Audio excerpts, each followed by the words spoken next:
ಎಲ್ಲರಿಗೂ ನಮಸ್ಕಾರ, welcome back to my channel. So ಇವತ್ತಿನ ವ್ಲಾಗ್ ಬಂದು ವೆಕೇಷನ್ ವ್ಲಾಗು. ಸೊ ಬೆಳಗಿನ ಜಾವ ನೀಟಾಗಿ ಎಲ್ಲ ರೆಡಿಯಾಗಿ ರಾವುಕಾಲ 9 ಗಂಟೆಗಿತ್ತು. ಸೊ ಬೇಗನೆ ಎಲ್ಲ ಮನೆ ಬಿಡ್ತಾ ಇದ್ದೀವಿ, 9 o'clock ಮುಂಚೆನೇ. ಸೊ 2 ಫ್ಯಾಮ್ಲೀಸ್ ಹೋಗ್ತಾ ಇರೋದು. ನಮ್ಮ ಹಸ್ಬೆಂಡ್ ಅವರ ಫ್ರೆಂಡ್ ಫ್ಯಾಮ್ಲಿ ಕೂಡ ನಮ್ಮನ್ನು ಜಾಯ್ನ್ ಆದರು. ಅವ್ರನ್ನೂ ಪಿಕಪ್ ಮಾಡಿಕೊಂಡು ನೆಕ್ಸ್ಟ್ ನಾವು ಇವಾಗೆಲ್ಲ ಜರ್ನಿ ಸ್ಟಾರ್ಟ್ ಮಾಡಿದ್ದೀವಿ. ಸೊ ಒಂದು ಅಡ್ವಾಂಟೇಜ್ ಏನಂದರೆ ಮಕ್ಕಳಿಗಂತೂ ಒಳ್ಳೆ ಕಂಪ್ನಿ ಅಂತಲೇ ಹೇಳ್ಬೋದು. ಅವ್ರ ಪಾಡಿಗೆ ಅವ್ರು ಆಟಾಡ್ಕೊಂಡಿದ್ರು ಜರ್ನಿ ಫುಲ್ಲು. ಅಂದರೆ ನಾವು ಮಾತ್ರ ಹೋದರೆ ನಮಗೆ ಫುಲ್ಲು ತಲೆ ತಿಂತಾ ಇರ್ತಾರೆ. ಆ ಥರ ಆಗಲ್ಲ. ಫ್ಯಾಮ್ಲೀಸ್ ಜೊತೆ ಹೋದ್ರಿಂದ ಅವ್ರ ಮಕ್ಕಳು ನಮ್ಮ ಮಕ್ಕಳು ಎಲ್ಲ ಆಟಾಡ್ಕೊಂಡಿರ್ತಾರೆ. ಇನ್ ಬಿಟ್ವೀನ್ ಒಂದು ಬ್ರೇಕ್ ತೊಗೊಂಡ್ವಿ, ಲಂಚ್ ಮಾಡ್ಕೊಳ್ಳೋಣ ಅಂತ ಮಧು ಟಿಫನೀಸ್ ಹತ್ರ ಒಂದು ಒಳ್ಳೆ ನಾರ್ತ್ ಇಂಡಿಯನ್ ಮೀಲ್ಸ್ ತೊಗೊಂಡು ಮತ್ತು ಸ್ವಲ್ಪ ಸ್ಟಾರ್ಟರ್ಸ್ ತೊಗೊಂಡು ಮತ್ತು ಮಧು ಎಲ್ಲ ಟ್ರೈ ಮಾಡಿದ್ರಿ.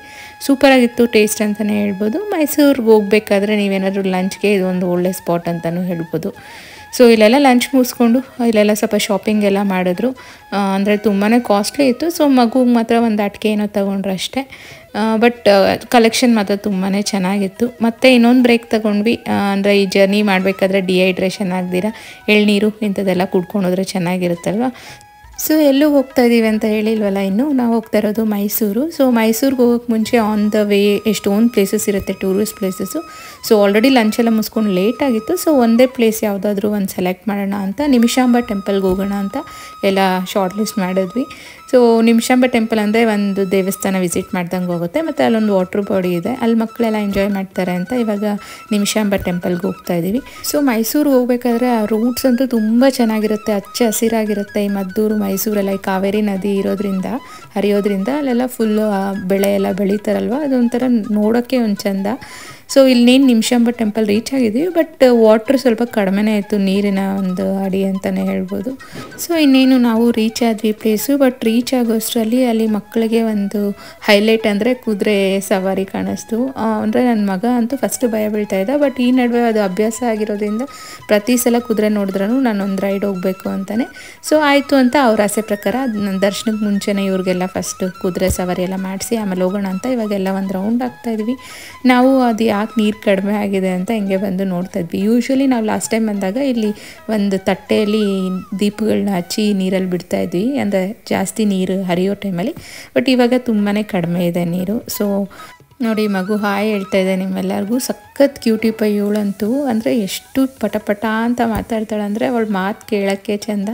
ಸೊ ಇವರು ಕುದುರೆ ಸವಾರಿ ಮಾಡ್ಕೊಂಬರೋಷ್ಟರಲ್ಲಿ ಆ ಮಗುನೂ ಹಠ ಮಾಡ್ತು ನಾನು ಹೋಗಬೇಕು ಅಂತ. ಸೊ ನನ್ನ ಮಗನ ಅಣ್ಣ ಅಂತ ಕರೆದಿರೋದ್ರಿಂದ ಅವನಂತೂ ಫುಲ್ಲು ಆ ಮಗುನ ಒಂಥರ ಪ್ಯಾಂಪರ್ ಮಾಡ್ತಾಯಿದ್ದ, ಅಂದರೆ ತಂಗಿ ಥರ ನೋಡ್ಕೊಳ್ತಾ ಇದ್ದ.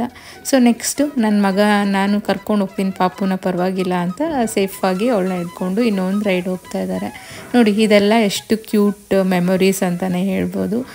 ಸೊ ಇದೆಲ್ಲ ಅವ್ರು ದೊಡ್ಡವರಾದ್ಮೇಲೆ ನೋಡಿದಾಗಂತೂ ಫುಲ್ಲು ಖುಷಿ ಪಡ್ತಾರೆ ಅಂತ ಭಾವಿಸ್ತೀನಿ. ಸೊ ಇನ್ನೇನು ರೈಡೆಲ್ಲ ಮುಗೀತು, ಇನ್ನು ನಾವು ನೆಕ್ಸ್ಟ್ ದರ್ಶನಕ್ಕೆ ಹೋಗಬೇಕು.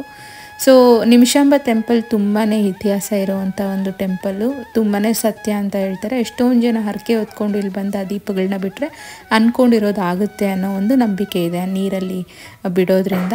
ಸೊ ಲೈಕ್ ಇದು ತುಂಬ ರಶ್ ಏನಿರಲಿಲ್ಲ ಇವತ್ತು. ಬಟ್ ಒಂದು ನಮಗೆ ಪ್ರಾಬ್ಲಮ್ ಏನಾಗಿದೆ ಅಂದರೆ ಎಲ್ಲಿ ನೋಡಿದ್ರೂ ಈ ಒಂದು ಅಂಗಡಿಗಳಿರೋದ್ರಿಂದ ಮಕ್ಕಳು ಎಲ್ಲ ಕಡೆನೂ ಹಠ ಮಾಡ್ತಾಯಿದ್ರು, ನಮ್ಗೆ ಅದು ಬೇಕು ಇದು ಬೇಕು ಅಂತ.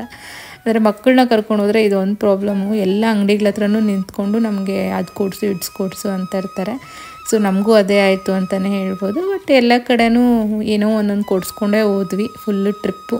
ಸೊ ಇಲ್ಲಿ ನಿಮಿಷಾಂಬ ಟೆಂಪಲ್ ಒಳಗಡೆ ಹೋಗಿ ಸೊ ದರ್ಶನ ಮಾಡೋಕ್ಕೆ ಮುಂಚೆ ಒಂದು ಟಿಕೆಟ್ ಬೇಕಾದರೆ ನೀವು ತಗೋಬೋದು. ಅಂದರೆ ಅದು ಅರ್ಚನೆ ಮತ್ತು ಪ್ರಸಾದಕ್ಕೋಸ್ಕರ. ಸೊ 50 rupees ಕೊಟ್ಟರೆ ಈ ಥರ ಒಂದು ರಿಸಿಪ್ಟ್ ಕೊಡ್ತಾರೆ. ಇದನ್ನು ಇವ್ರು ಕೊಟ್ಟರೆ ಅವರು ಅರ್ಚನೆ ಎಲ್ಲ ಮಾಡಿ ಲಾಸ್ಟಲ್ಲಿ ಇಲ್ಲಿ ಲಡ್ಡು ಕೌಂಟ್ರಿಗೆ ಹೋಗಿ ಅದು ಪ್ರಸಾದ ಕಲೆಕ್ಟ್ ಮಾಡ್ಕೋಬೋದು. ಸ್ಯಾರೀಸ್ ಕೂಡ ದೇವ್ರು ಗುಡಿಸಿರೋದೆಲ್ಲ ಮಾರಾಟಕ್ಕಿರುತ್ತೆ, ನಿಮ್ಗೆ ಇಂಟ್ರೆಸ್ಟ್ ಇದ್ದರೆ ಹೋಗಿ ತಗೋಬೋದು. ಸೊ ಇಲ್ಲೆಲ್ಲ ದರ್ಶನ ಮುಗೀತು. ಸೊ ನೆಕ್ಸ್ಟು ನಾವು ಆ ವಾಟ್ರ್ ಬಾಡಿ ಹತ್ರ ಹೋಗ್ತಾ ಇದ್ದೀವಿ. ಅಂದರೆ ನೀರಿನ ಇದು ಕಡಿಮೆ ಇರೋದ್ರಿಂದ ಒಂದು ಅಡ್ವಾಂಟೇಜ್ ಅಂದರೆ ಮಕ್ಕಳನ್ನ ಸಹ ನಾವು ಇಳಿಸೋ ಒಂದು ಮಟ್ಟಕ್ಕಿತ್ತು ನೀರು. ಬಟ್ ತುಂಬ ಜಾರ್ತಾ ಇತ್ತು, ಅದು ಕಲ್ಲೇನಿರುತ್ತಲ್ವ ಅದು.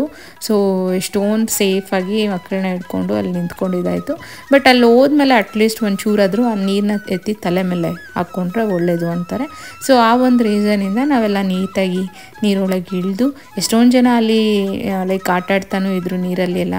ಬಟ್ ನಮಗೆ ಲೈಕ್ ಇವಾಗ ಮತ್ತೆ ಡ್ರೆಸ್ ಎಲ್ಲ ಚೇಂಜ್ ಮಾಡ್ಕೊಳ್ಳೋಕೆ ಟೈಮ್ ಇಲ್ಲ ಅಂತ ಜಸ್ಟ್ ಸ್ವಲ್ಪ ಹೊತ್ತು ನೀರಲ್ಲಿ ಇಳಿದು ಅದು ಅದೊಂದು ಎನ್ವಿರಾನ್ಮೆಂಟ್ನ ಎಂಜಾಯ್ ಮಾಡು ಮತ್ತೆ ರಿಟರ್ನ್ ಹೋದ್ರಿ ಅಂತಲೇ ಹೇಳ್ಬೋದು. ಜಾಸ್ತಿ ಏನು ಟೈಮ್ ಸ್ಪೆಂಡ್ ಮಾಡಲಿಲ್ಲ ನಾವಿಲ್ಲಿ, ಯಾಕಂದರೆ ಮತ್ತೆ ಇಲ್ಲಿಂದ ಮೈಸೂರಿಗೆ ಹೋಗಿ KRSಗೆ ಹೋಗೋ ಪ್ಲ್ಯಾನ್ ಇತ್ತು. ಅಂದರೆ ಅದು ನೈಟ್ ವ್ಯೂ ಎಲ್ಲ ಚೆನ್ನಾಗಿರುತ್ತಲ್ಲ KRSಸು. ಸೊ ಆ ಒಂದು ರೀಸನಿಂದ ಇಲ್ಲಿ ಜಸ್ಟ್ ಒಂದು ಸ್ವಲ್ಪ ಟೈಮೆಲ್ಲ ಸ್ಪೆಂಡ್ ಮಾಡಿಬಿಟ್ಟು ಇಲ್ಲಿಂದ ಮತ್ತೆ ನಾವು ಜರ್ನಿ ಸ್ಟಾರ್ಟ್ ಮಾಡಿದ್ವಿ. ಸೊ ನೀವೇನಾದರೂ ಮೈಸೂರು ಪ್ಲ್ಯಾನ್ ಮಾಡಿದ್ರೆ ಈ ನಿಮಿಷಾಂಬ ಟೆಂಪಲ್ ಕೂಡ ಒಂದು ವರ್ತ್ ವಿಸಿಟಿಂಗ್ ಅಂತಲೇ ಹೇಳ್ಬೋದು. ಆನ್ ದ ವೇ ಸಹ ಇದೆ. ಸೊ ಇಲ್ಲಿಂದ ನಾವು ಹೋಗಬೇಕಾದ್ರೆ ಆನ್ ದ ವೇ ನಮಗೆ ಇದೊಂದು ಫ್ಯಾಕ್ಟ್ರಿ ಸಿಕ್ತು. ಅಂದರೆ ಈ ಬೆಲ್ಲ ಎಲ್ಲ ಪ್ಯೂರ್ ಬೆಲ್ಲ ಯಾವ ರೀತಿ ಮಾಡ್ತಾರೆ ಅದೆಲ್ಲ ಪ್ರೋಸೆಸ್ ನೋಡ್ಬೋದು ಅಂತ ನಾವಿಲ್ಲಿ ಒಂದು ಬ್ರೇಕ್ ತೊಗೊಂಡ್ವಿ, ಸ್ಟಾಪ್ ತೊಗೊಂಡು ಅದನ್ನೆಲ್ಲ ಪ್ರೋಸೆಸ್ ನೋಡ್ಕೊಂಡು ಹೋಗೋಣ ಅಂತ. ಫಸ್ಟ್ ಟೈಮ್ ನಾನು ಸಹ ಇದು ಯಾವ ರೀತಿ ಬೆಲ್ಲ ಮಾಡ್ತಾರೆ ಈ ಕಬ್ಬನ್ನ ಯೂಸ್ ಮಾಡ್ಕೊಂಡು ಅಂತ ನೋಡಿದ್ದು. ಸಖತ್ ಖುಷಿ ಆಯಿತು ಅಂತಲೇ ಹೇಳ್ಬೋದು. ನಾವಲ್ಲಿ ಹತ್ರ ಹೋಗೋಷ್ಟರಲ್ಲಿ ಅದು ಒಂಥರ ಬೆಲ್ಲದು ಕಾಯಿಸ್ತಾ ಇದ್ದಾರಲ್ಲ, ಅದು ಒಂಥರ ಘಮ ಅಂತೂ ಸೂಪರಾಗಿತ್ತು. ಹಂಗೆ ಎಲ್ಲ ಟೇಸ್ಟ್ ಮಾಡೋಣ ಅಂತ ಅಲ್ಲಿ ಪಕ್ಕನೇ ಈ ಅಚ್ಚೆ ಬೆಲ್ಲದ್ದೇನಿದೆಯಲ್ವ ಅದರಲ್ಲೆಲ್ಲ ಮೋಲ್ಡ್ಸಲ್ಲೆಲ್ಲ ಹಾಕಿಟ್ಟಿದ್ರು ಆರಕ್ಕೆ ಅಂತ. ಸೊ ನಮ್ಮ ಹಸ್ಬೆಂಡ್ ಹೋಗಿ ಅದನ್ನು ನಮಗೂ ಸ್ವಲ್ಪ ತಂದು ಕೊಟ್ಟರು ತಿನ್ನೋಕ್ಕೆ ಅಂತ, ಯಾವ ರೀತಿ ಇದೆ ಟೇಸ್ಟ್ ಮಾಡಿ ಅಂತ. ಬಟ್ ಆ್ಯಕ್ಚುಲಿ ನಮ್ಮ ಹಸ್ಬೆಂಡ್ ಪ್ರಕಾರ ಇದು ಪ್ಯೂರ್ ಬೆಲ್ಲ ಅಲ್ಲ, ಇದು ಡಾರ್ಕ್ ಬ್ರೌನ್ ಇದ್ದರೆ ಅಷ್ಟೇ ಪ್ಯೂರ್ ಬೆಲ್ಲ. ಈ ಥರ ಕಲರ್ ಬಂದಿದೆ ಅಂದರೆ ಏನೋ ಕೆಮಿಕಲ್ ಯೂಸ್ ಮಾಡಿದ್ದಾರೆ ಅಂತ ಹೇಳಿದ್ರು. ಸೊ ಅದನ್ನು ಕನ್ಫರ್ಮೇಷನ್ಗೋಸ್ಕರ ನಾವು ಅವ್ರನ್ನ ಕೇಳಿದ್ವಿ, ಇದಕ್ಕೇನೋ ಕೆಮಿಕಲ್ ಯೂಸ್ ಮಾಡಿದ್ದೀರಾ ಅಂತ. ಅವರು ಹೌದು, ಲೈಕ್ ಈ ಥರ ಡಾರ್ಕ್ ಕಲರ್ ಇರುತ್ತಂತೆ ಬೆಲ್ಲ, ಇದಕ್ಕೆ ಒಂಚೂರು ಕೆಮಿಕಲ್ ಯೂಸ್ ಮಾಡ್ತಾರಂತೆ ಈ ವೈಟ್ ಕಲರ್ ಒಂದು ಸ್ವಲ್ಪ ಲೈಟ್ ಬ್ರೌನ್ ಆಗೋಕ್ಕೆ, ಆವಾಗೇ ಜನ ಇಷ್ಟ ಬೀಳ್ತಾರೆ, ಅದಕ್ಕೆ ಕೆಮಿಕಲ್ ಯೂಸ್ ಮಾಡ್ತೀವಿ ಅಂತ ಹೇಳಿದ್ರು. ಸೊ ಫೈನಲಿ ನಾವು ಸ್ವಲ್ಪ ಟೇಸ್ಟ್ ಮಾಡಿದ್ವಿ. ನೋಡಿ ಈ ಕಲರ್ ಇದ್ದರೆ ಬೆಲ್ಲ ಅದು ಅಷ್ಟೊಂದು ಒಳ್ಳೆಯದಲ್ಲ, ಆದಷ್ಟು ಬ್ಲ್ಯಾಕ್ ಕಲರ್ ಇರೋ ಬೆಲ್ಲನೇ ತೊಗೊಂಡು ಯೂಸ್ ಮಾಡಿ, ಆರ್ಗ್ಯಾನಿಕ್ ಬೆಲ್ಲ ಅಂತಲೇ ಹೇಳ್ತೀನಿ. ಸೊ ಹಂಗೂ ಬಂದಿದ್ದೀವಲ್ವ ಅಂತ ಒಂದು ಸ್ವಲ್ಪ ಬೆಲ್ಲ ಎಲ್ಲ ಪರ್ಚೇಸ್ ಮಾಡಿ ನೆಕ್ಸ್ಟು ಮತ್ತೆ ನಾವು ಜರ್ನಿನ ಕಂಟಿನ್ಯೂ ಮಾಡಿದ್ವಿ. ಸೊ ಆಲ್ಮೋಸ್ಟ್ ಒಂದು 5 o'clock ಆ ಥರ ಟೈಮ್ಗೆ ನಾವು ಮೈಸೂರು ರೀಚ್ ಆದ್ವಿ. ಇವಾಗ KRS ಡ್ಯಾಮ್ ಹತ್ರ ಬರ್ತಾ ಇದ್ದೀವಿ. ಸೊ ಈ ಟೈಮಲ್ಲಿ ಬರೋದ್ರಿಂದ ಒಂದು ಅಡ್ವಾಂಟೇಜ್ ಏನಂದರೆ ನಾವು ಆ ಒಂದು ಗಾರ್ಡನ್ಸ್ ಏನಿದೆಯಲ್ವ ಅದನ್ನು ಡೇ ವ್ಯೂ ಮತ್ತು ನೈಟ್ ವ್ಯೂ ಎರಡನ್ನೂ ನಾವು ನೋಡೋಂಗಾಗುತ್ತೆ. ಸೊ ಈ ಟೈಮಲ್ಲಿ ಇವಾಗ ಹೋಗೋಷ್ಟರಲ್ಲೇ ನಮಗೆ ಡೇ ವ್ಯೂ ಯಾವ ರೀತಿ ಕಾಣುತ್ತೆ, ಆ ಫುಲ್ ಗಾರ್ಡನ್ನು ಡ್ಯಾಮು ಅಂತೆಲ್ಲ ಗೊತ್ತಾಗುತ್ತೆ. ಮತ್ತು ನೈಟ್ ಆಗ್ತಾ ಲೈಟಿಂಗ್ಸ್ ಹಾಕ್ತಾರೆ, ಅದರಲ್ಲೂ ಕೂಡ ವ್ಯೂ ತುಂಬಾ ಚೆನ್ನಾಗಿ ಕಾಣುತ್ತೆ. ಸೊ ಮೈಸೂರಿಗೆ ಬಂದಾಗ ಒಂದು ಅಡ್ವಾಂಟೇಜು ಮತ್ತು ಇನ್ನೊಂದು ಡಿಸ್ಅಡ್ವಾಂಟೇಜ್ ಏನಂದರೆ ಎಲ್ಲಿ ನೋಡಿದ್ರೂ ಈಟಬಲ್ಸ್ ಎಲ್ಲ ಥರ ವೆರೈಟೀಸ್ ಆಫ್ ಈಟಬಲ್ಸ್ ಸಿಗುತ್ತೆ. ಮತ್ತು ಡಿಸ್ಅಡ್ವಾಂಟೇಜ್ ಏನಂದರೆ ಅದೇ ರೀತಿ ಆಟಿಕೆಗಳು ಸಿಗುತ್ತೆ, ಮಕ್ಕಳಿಗೆ ಆಟ ಸಾಮಾನು ಅಂತೀವಲ್ಲ ಅದನ್ನು. ಸೊ ಎಲ್ಲೋದ್ರೂ ಆಟ ಮಾಡ್ಕೊಂಡು ಕೂತ್ಕೊಂಡ್ಬಿಡ್ತಾರೆ, ಪ್ರತಿ ಒಂದು ಅಂಗಡಿ ಹತ್ರನೂ ಅದು ಬೇಕು ಇದು ಬೇಕು ಅಂತ. ಸೊ ಅದಕ್ಕೆಲ್ಲ ಪ್ರಿಪೇರ್ಡ್ ಆಗಿ ಹೋಗಬೇಕು ಮೈಸೂರಿಗೆ ಹೋಗೋಂಗಿದ್ರೆ. ಅಷ್ಟು ಅಂಗಡಿಗಳಿರುತ್ತೆ ಎಲ್ಲ ಕಡೆನೂ, ಎಲ್ಲ ಟೂರಿಸ್ಟ್ ಪ್ಲೇಸಸಲ್ಲೂ. ಸೊ ನಾವು ಸ್ವಲ್ಪ ಈಟಬಲ್ಸ್ ಎಲ್ಲ ತಗೊಂಡು ಇವಾಗ ಗಾರ್ಡನ್ ಒಳಗೆ ಎಂಟ್ರಿ ಆಗಿದ್ದೀವಿ KRS ಡ್ಯಾಮ್ ಹತ್ರ. ಸೊ ನೋಡಿ ಇದು ಬಂದು ಡೇ ವ್ಯೂ, ತುಂಬಾ ಚೆನ್ನಾಗಿರುತ್ತೆ. ಎಲ್ಲಿ ನೋಡಿದ್ರೇ ಈ ಫೌಂಟೈನ್ಸ್ ಇಂದ ತುಂಬಿರುತ್ತೆ. ಅದೊಂದು ಗ್ರೀನರಿ ಹಚ್ಚ ಹಸಿರಲ್ಲಿರುವಂಥ ಈ ಪಾರ್ಕ್ ಮಧ್ಯದಲ್ಲಿ ಆ ಒಂದು ಫೌಂಟೈನ್ಸ್ ಅಂತೂ ವ್ಯೂ ನೋಡೋಕ್ಕೆ ತುಂಬಾ ಖುಷಿಯಾಗುತ್ತೆ. ಸೊ ನಿಮ್ಮಲ್ಲಿ ಎಷ್ಟು ಜನಕ್ಕೆ ಈ ಒಂದು KRS ಡ್ಯಾಮ್ ಮೈಸೂರಲ್ಲಿರೋದು ಆಲ್ರೆಡಿ ವಿಸಿಟ್ ಮಾಡಿದ್ದೀರಾ ಮತ್ತು ಎಷ್ಟು ಜನಕ್ಕೆ ಈ ಒಂದು ಪ್ಲೇಸ್ ಇಷ್ಟನೋ ನನಗೆ ಕಮೆಂಟ್ಸಲ್ಲಿ ತಿಳಿಸಿ. ಇಲ್ಲಾಂದರೆ ಮೈಸೂರು ಬಂದಾಗ ನೀವು ಯಾವ್ಯಾವ ಪ್ಲೇಸ್ ವಿಸಿಟ್ ಮಾಡ್ತೀರಾ. ಯೂಶ್ವಲಿ ಮ್ಯಾಂಡೇಟ್ರಿ ಆಗಿ ಒಂದು ಫ್ಯೂ ಪ್ಲೇಸಸ್ ಇರುತ್ತಲ್ಲ. ಸೊ ನಾವು ವಿಸಿಟ್ ಮಾಡೋದಂದರೆ ಈ KRS ಡ್ಯಾಮ್ದು, ಅದು ಬಿಟ್ಟರೆ ಚಾಮುಂಡಿ ಬೆಟ್ಟ, ಅರಮನೆ, ಈ 3 ಅಂತೂ ಬಕೆಟ್ ಲಿಸ್ಟಲ್ಲಿ ಇದ್ದೇ ಇರುತ್ತೆ ಪ್ರತಿ ಸಲ ಮೈಸೂರಿಗೆ ಬಂದಾಗ. ಸೊ ನೀವು ಮೈಸೂರಿಗೆ ಬಂದರೆ ಅಂತೂ ಒಂದು 2 to 3 days ಆರಾಮಾಗಿ ಟೈಮ್ ಸ್ಪೆಂಡ್ ಮಾಡ್ಬೋದು, ಅಷ್ಟು ಟೂರಿಸ್ಟ್ ಪ್ಲೇಸಸ್ ಇದೆ.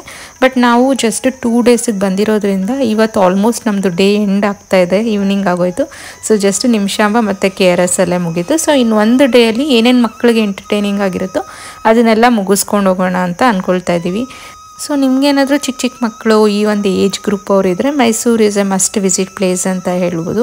ಯಾಕಂದರೆ ಪಾರ್ಕ್ಸು ಝೂ ಇದೆಲ್ಲ ಇರೋದ್ರಿಂದ ಅವರು ಎಂಟರ್ಟೈನಿಂಗ್ ಆಗಿ ಎಂಜಾಯ್ ಮಾಡ್ತಾರೆ.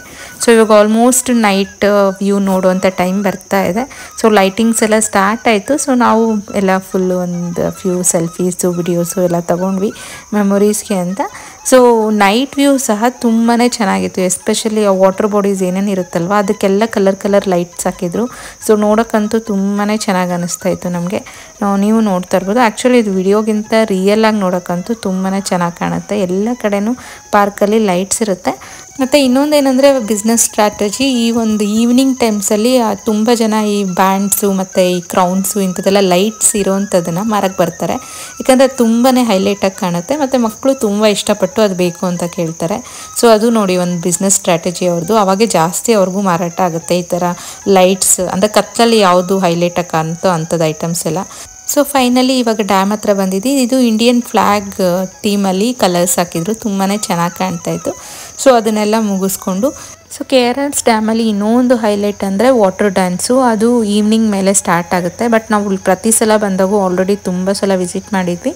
ಮತ್ತು ಮಕ್ಕಳು ಬೇರೆ ಸುಸ್ತು ಅಂತೆಲ್ಲ ಅಂತಾಯಿದ್ರು. ಸೊ ಬೇಗ ನಾವು ಹೋಗಿ ಚೆಕ್ ಇನ್ ಆಗಿ ಡಿನ್ನರ್ ಎಲ್ಲ ಮುಗಿಸ್ಕೊಳ್ಳೋಕೆ ಲೇಟ್ ಆಗುತ್ತೆ ಅಂತ ನಾವು ಡ್ಯಾನ್ಸ್ ಅದು ಏನಿದೆಯಲ್ಲೋ ಅದನ್ನು ನೋಡೋಕೆ ಹೋಗಲಿಲ್ಲ.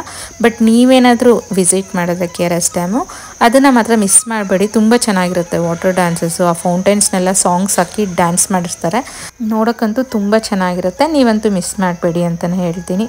ಸೊ ನೆಕ್ಸ್ಟು ನಾವು ರೂಮ್ಸ್ ಎಲ್ಲ ಆಲ್ರೆಡಿ ಬುಕ್ ಎಲ್ಲ ಮಾಡಿರಲಿಲ್ಲ, ಯಾಕಂದರೆ ಇದೊಂದು ಅನ್ಪ್ಲ್ಯಾನ್ಡ್ ವೆಕೇಷನ್ ಅಂತಲೇ ಹೇಳ್ಬೋದು. ಸೊ ಹೆಂಗೂ ಮೈಸೂರು ಏನು ರೂಮ್ಸ್ ಎಲ್ಲ ಸಿಗುತ್ತೆ ಅನ್ನೋ ಒಂದು ಇಂಪ್ರೆಷನಲ್ಲಿ ನಾವು ಬಂದುಬಿಟ್ವಿ. ಬಟ್ ಇಲ್ಲಿ ಬಂದಮೇಲೆ ಗೊತ್ತಾಯಿತು ತುಂಬಾ ರಶ್ ಇತ್ತು. ಮತ್ತು ಪ್ರತಿಯೊಂದು ವೆಬ್ಸೈಟ್ಸಲ್ಲೂ ನಾವು ಬುಕ್ ಮಾಡೋಕ್ಕೆ ಹೋದರೆ ಎಲ್ಲ ಸೋಲ್ಡ್ ಔಟ್ ಅಂತ ತೋರಿಸ್ತಾ ಇತ್ತು. ನಮಗಂತೂ ಟೆನ್ಷನ್ ಆಯಿತು. ಸೊ ಲಕ್ಕಿಲಿ ಒಂದು ಹೋಟೆಲ್ ಸನ್ಶೈನ್ ಅಂತ ಒಂದು 3 ಸ್ಟಾರ್ ಹೋಟೆಲಲ್ಲಿ ನಮಗೆ ಲಾಸ್ಟ್ 2 ರೂಮ್ಸ್ ಇತ್ತು. ಸೊ ಅದರಲ್ಲಿ ಒಂದು ಸ್ಪಾಟ್ ಬುಕ್ ಮಾಡಿಕೊಂಡು ಬಂದು ಇವಾಗ ಚೆಕ್ ಇನ್ ಆಗಿದ್ದೀವಿ. ಸೊ ನಾಳೆ ಯಾವ್ಯಾವ ಪ್ಲೇಸ್ಗೆ ಹೋಗಿದ್ದೀವಿ, ಎಲ್ಲೆಲ್ಲ ವಿಸಿಟ್ ಮಾಡಿದ್ವಿ ಅಂತ ಪಾರ್ಟ್ 2 ವೆಕೇಷನ್ ವ್ಲಾಗಲ್ಲಿ ಹಾಕ್ತೀನಿ. ಸೊ ಇವತ್ತಿಗೆ ಇಷ್ಟೇ. ನಿಮಗೆಲ್ಲ ಈ ವ್ಲಾಗ್ ಇಷ್ಟ ಆಗಿದೆ ಅಂತ ಭಾವಿಸ್ತಾ ಇದ್ದೀನಿ. ಕೊನೆ ತನಕ ನೋಡ್ತಾ ಇರೋ ನಿಮ್ಮೆಲ್ಲರಿಗೂ ಥ್ಯಾಂಕ್ಸ್ ಹೇಳ್ತಾ, ಯಾರೆಲ್ಲ ಇನ್ನೂ ನನ್ನ ಚಾನಲ್ಗೆ ಸಬ್ಸ್ಕ್ರೈಬ್ ಮಾಡ್ಕೊಳ್ದಿರಾ ನೋಡ್ತಾ ಇದ್ದೀರಾ, ಇಲ್ಲ ನೀವೇನಾದರೂ ಫಸ್ಟ್ ಟೈಮ್ ವ್ಯೂವರ್ಸ್ ಆದರೆ ದಯವಿಟ್ಟು ಸಬ್ಸ್ಕ್ರೈಬ್ ಮಾಡ್ಕೊಳ್ಳಿ ಅಂತ ಹೇಳ್ತಾ ಈ ವ್ಲಾಗ್ನ ನಾನು ಇಲ್ಲಿಗೆ ಮುಗಿಸ್ತಾ ಇದ್ದೀನಿ. ಮತ್ತೆ ಸಿಗೋಣ.